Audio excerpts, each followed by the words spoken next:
Hello mga kachupos!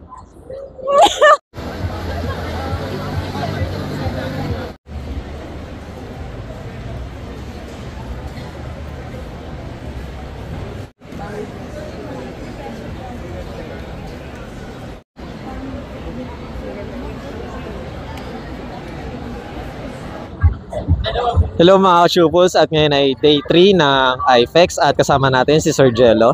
Hello. And sir, ano pala yung booth nyo this event po, sir? Yung booth namin is about the rice. So yung promote namin yung brand na Doña Maria Rice. So in Doña Maria, we have two varieties, Jasponica and Miponica. Then sir, ano pala yung pinagkaiba nung dalawang rice para lang sa hindi masyadong aware or familiar sa gantong mga bigas po? So yung Jasponica, combined quality siya ng jasmine rice and Japanese rice. So pinapantapat natin siya sa imported jasmine rice. So yung Doña Maria kasi locally grown here in the Philippines. Then yung Milagrosa naman, yung Miponica naman, Milagrosa and Japanese rice. Then sir, regarding po pala sa mga rice nyo, is saan po pala nila pwedeng mabili if ever na ayun po, bibilis po sila? So yung product namin available sa mga supermarkets nationwide.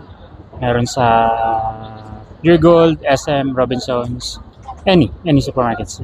Then Sir Jello, regarding naman po dito sa IFEX, is ano pala yung mga bagong brands na or product na binibenta nyo po? So ngayon, meron kaming dinevelop na pops made from brown rice. So yung Jasponica brown namin, ginawa namin chichirya.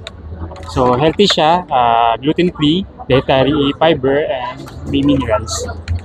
And sir, kapag ganyan po ba, is kayang ubusin or pwedeng sa mga kunwari may diabetes or sa mga ano po ba? Actually, for the diabetic person, and depende pa rin sa intake nito. So, with limitation pa din. Then, pwede ito for sharing sa mga magbabarkada or nanonood ng movies.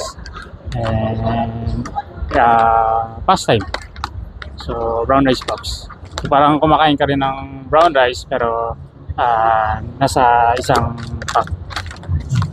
Then sir, regarding po pala sa ganito nyo, is available na po ba siya sa market or hindi pa? For ano pa lang siya? Trial pa? Hindi pa siya available. For ano pa lang siya.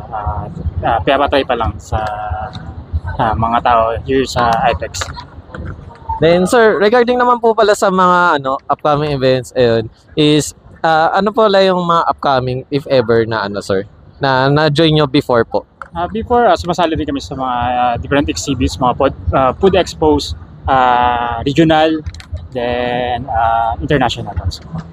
Then Sir Jello, please invite naman po sa ating mga viewers na come and visit and bumili or matry yung mga products po.